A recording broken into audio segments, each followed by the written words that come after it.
Okay.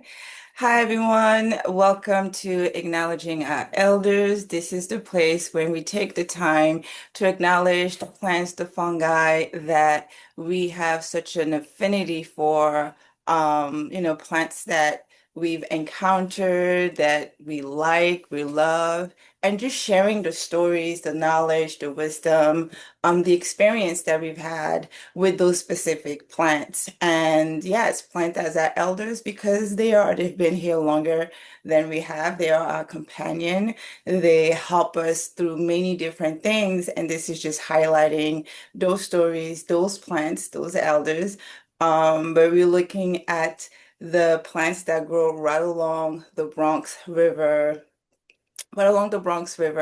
So if you live or have gone to any spaces along the Bronx River, like this is the place to kind of like bring those plants into the forefront and acknowledge their amazing contribution to our lives. And today we have an amazing guest, Lashette, and she was going to share with us her story, her interaction with her plant elders, and tell us all about it. So, Lashette. Please introduce yourself. Hi, I'm Lashette from Scarlet Moon Creations. This is my herbal business. And I guess I also am the same on YouTube and Instagram.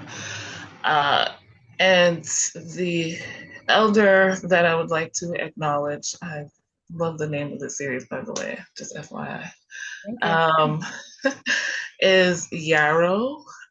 And Yarrow is a plant that I'm don't have a long relationship with just the past couple of years. And I appreciate all of its benefits and everything that it has to teach me. I first encountered the plant like probably honestly in like a Home Depot or something like that. Um, but in the wild at the Foodway at Concrete Plant Park, which is along the Bronx River, as you mentioned. But since then, learning more about it, seeing it in other places along parks and things along the river, and some others not as well. But I tend to, I guess, first learn about the plants spiritually because I guess that's kind of my how I came at herbalism. But it's a little bit easier, I guess you could say, about making a relationship with a plant from that point of view, while you're learning the more scientific and medicinal things that it can work with for the body. So um, I know that it has a feminine energy, and that's not like woman versus man. It's just like yin and yang. For example, receptive type of plant. It's associated with the planet Venus astrologically, and the element of water, um, which ties greatly with what I guess botanical scientists say about this plant and how it can be used with the body. It medicinally, when you have drying issues as far as ailments or injuries, it's a nice way to counteract that because of this water element. Um, but also spiritually, I've used it a lot for protection, and uh, it's a plant that seems to help you create boundaries. And, each of us has to figure out what those are. Some boundaries we have to like be sticklers about, and others or should probably be more fluid, but figuring out, what you need to do to keep yourself safe and protected. Um, in particular, when working through issues of fear in my personal experience. Um, learning that fear is a natural thing that we all have, but it shouldn't run your life. And so, in the same vein, it's something plant that helps with courage, in my experience. Um, Courage is the act almost of having fear but doing the thing anyway. Um, Figuring out like, okay, fear stops here. It's not continuing on this journey with me. And I know that might sound a little woo-woo and not very straightforward, but that's, been my experience and apparently others.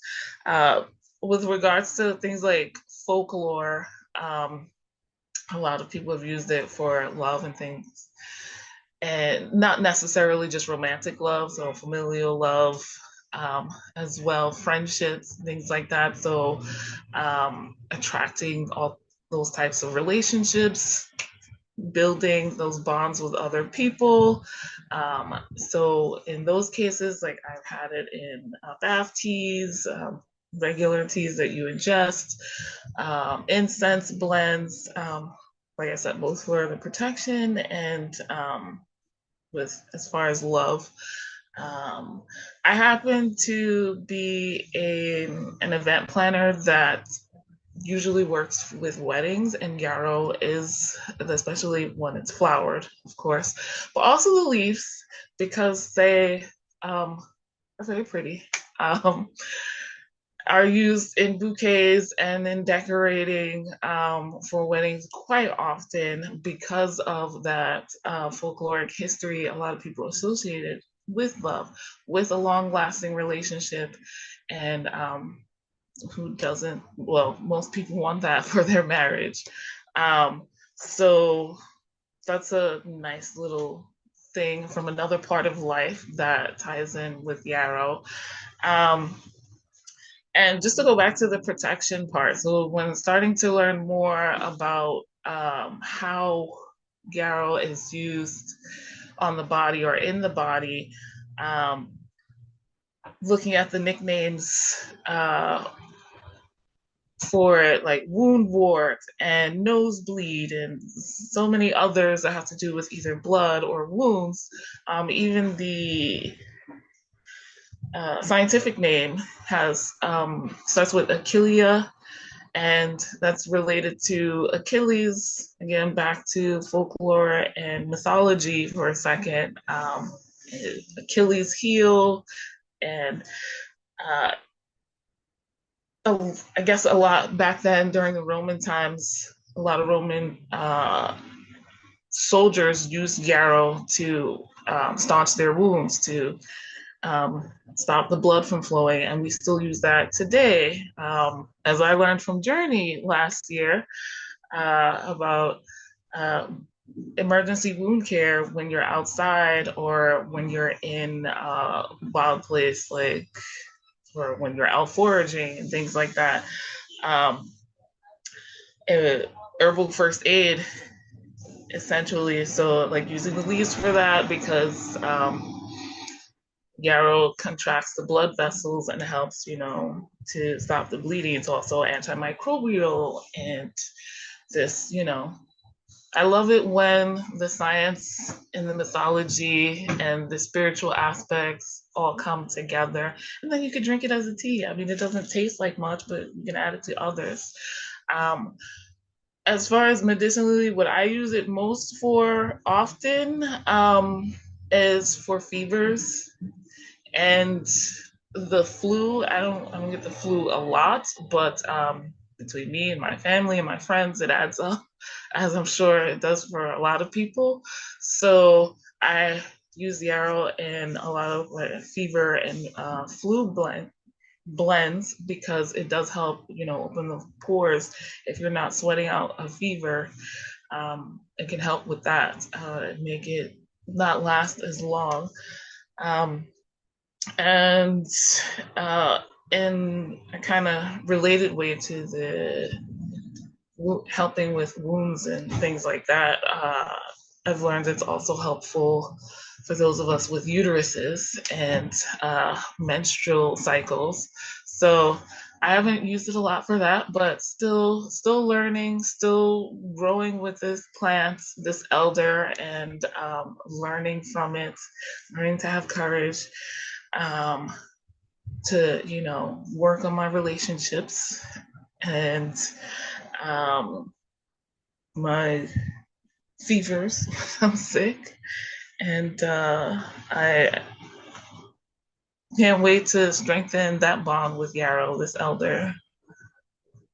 I love that. I absolutely love that, especially like how you say like the folklore, the scientific, like everything kind of just it just makes sense, right? Like a whole, you get information from all parts and not just one part, which will make it just like not fully knowing and understanding the plant as a whole, because just like you mentioned, is used right in healing the wounds. But if you only know that, then that's the only thing you're going to use it for, and you're not even tapping into the spiritual parts of it and how it helps, right, with protection and all of the things that it brings into the space. The thing about courage, I love that, because yeah, courage is about, it doesn't take away the fear. The fear may still be there, but you are going to do what you need to do despite that fear.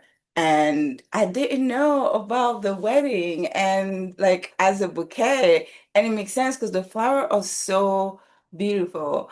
Now, like the yarrow we talking about, it's the white one, right? The one with the white flowers, because I know like there's cultivars of yarrow. Yes. Yes, that beautiful white flower. There's cultivars of yarrow, and those are plants that we wanted to see more color. So, you have yellow and red and pink and all of these things. But the way nature created yarrow, the intention was for the flowers to be white. So, like for a wedding, it's so beautiful. And then to have that add on of love and protection. It's like, ooh. So now it makes me think, like you can go ahead and forage and harvest some yarrow, and it doesn't necessarily have to do with medicine or even taking tea. It can be just simple as something as simple as like, hey, I want to have a beautiful bouquet like flowers in a home that reminds me of courage and love and have all this protection that comes in it, and just having it in your space, like that's pretty dope. I love that. Yeah, and I'm listening to you and I'm thinking also, like you said, like, for healing, and that's another thing spiritually you can do as well. You don't have to necessarily think about it as physical wounds, like, literally. And that's where the cultivars can also come in. You can use the white yarrow specifically for the medicinal properties, because we know that's the ones that work. But the cultivars and the other colors, you can bring that in for your spiritual practice, or um, have bundles around the house for home protection.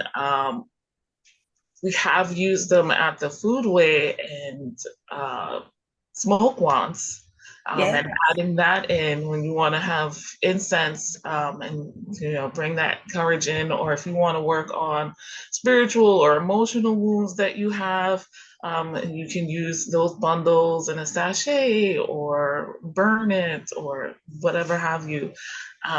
Just have them sitting in a vase, and speaking with the plant, asking it to lend that plant energy to, healing your internal wounds, those ones that we can't see, or attracting the people in your life, or helping you work on relationship wounds. Like you can stack things up Yeah. spiritually.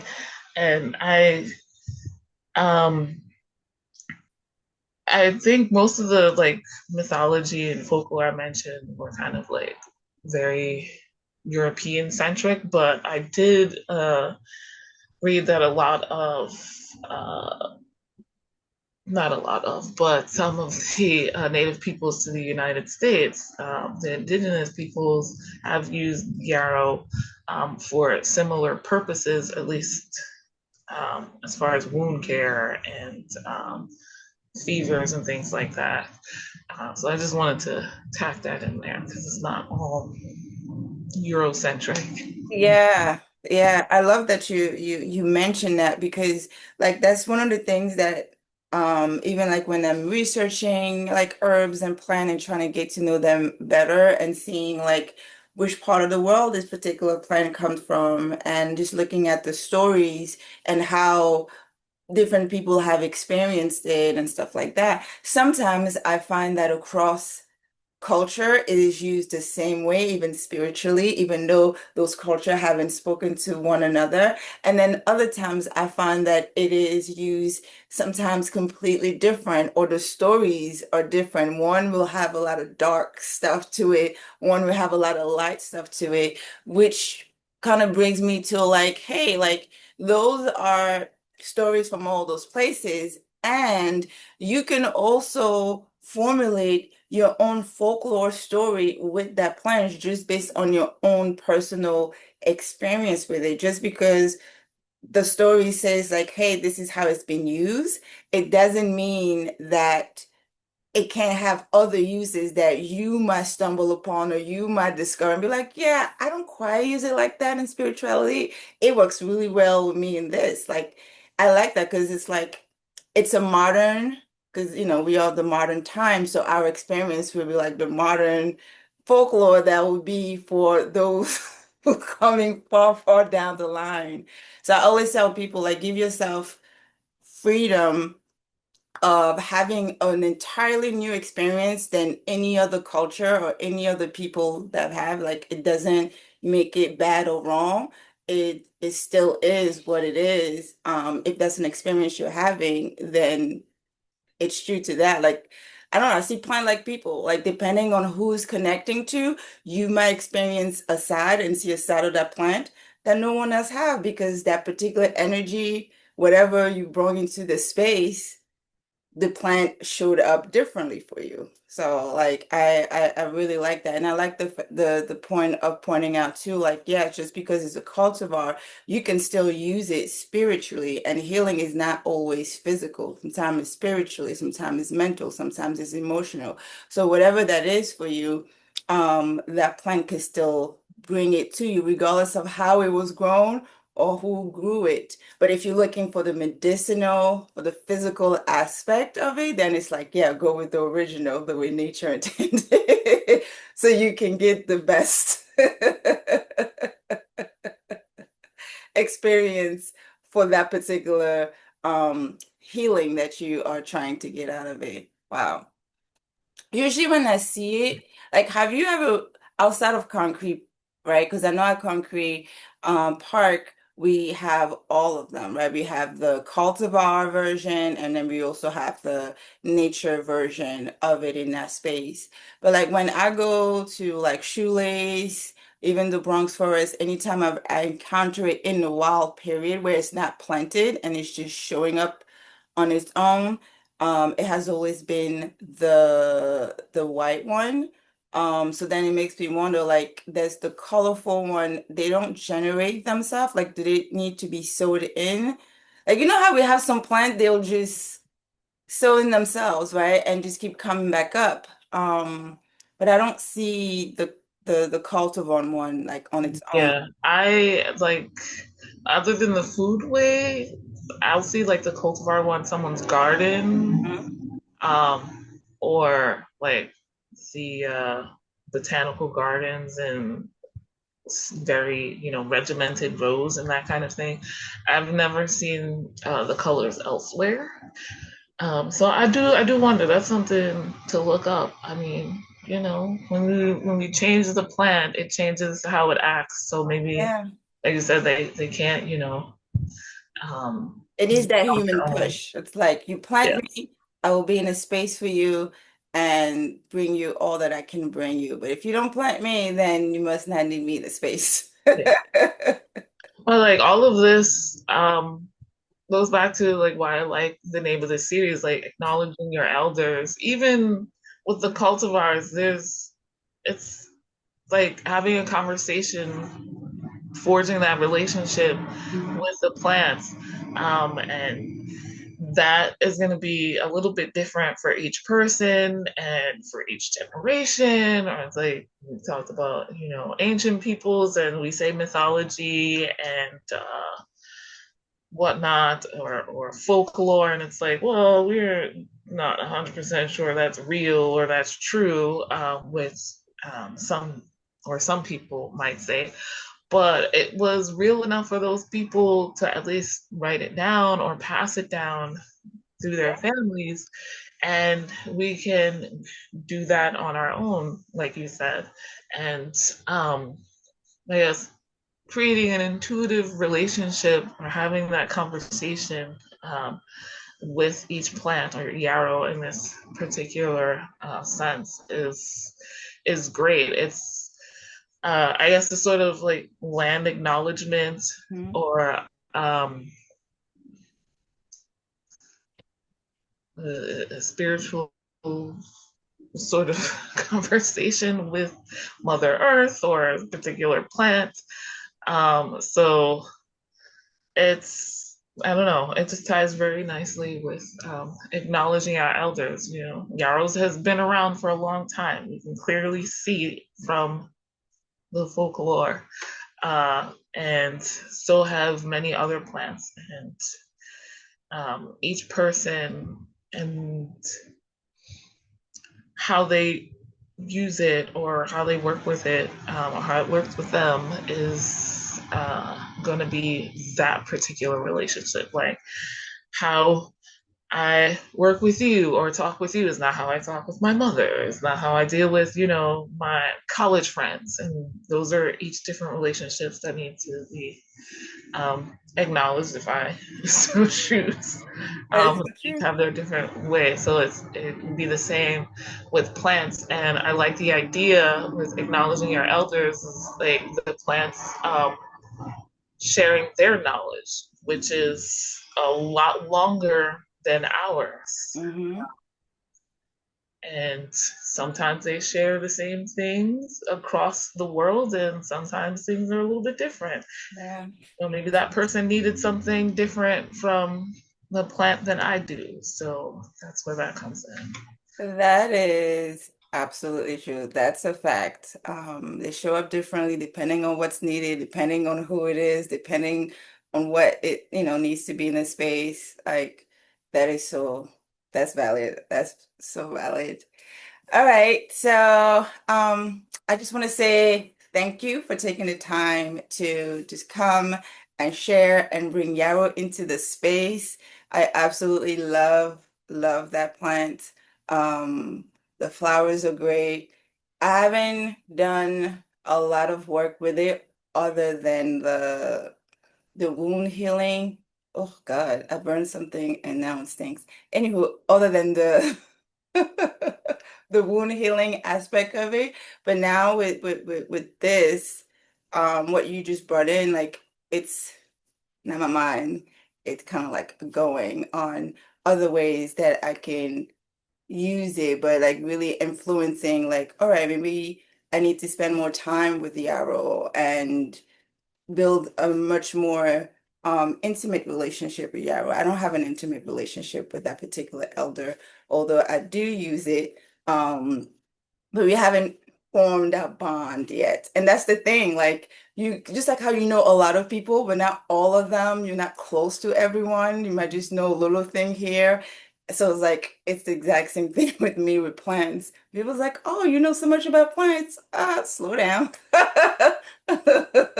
There is so much more to know. You think you know one aspect, but there's so many different aspects, just like people. Like some people will only show you one side of them until they're ready to show you the other side and be like, oh, I didn't know you do this too. Like, wow. It's like, yeah, you met me at pottery. So that's all you know is me doing pottery. Yes. But truly am grateful and thankful for your presence and the elder Yarrow. Is there anything else you want to say before we go? Just thank you for having me. It was great to talk up Yarrow, and I can't wait to lengthen our relationship. Right? I'm looking forward to more from the series, and I think that's it. Awesome. So thank you. Thank Thank you you. everyone for tuning in and watching. Continue to watch and share. If you have any questions, leave it down below. And yes, so everyone have an amazing day. Yeah. Enjoy your weekend and we'll see each other later. Bye. Bye.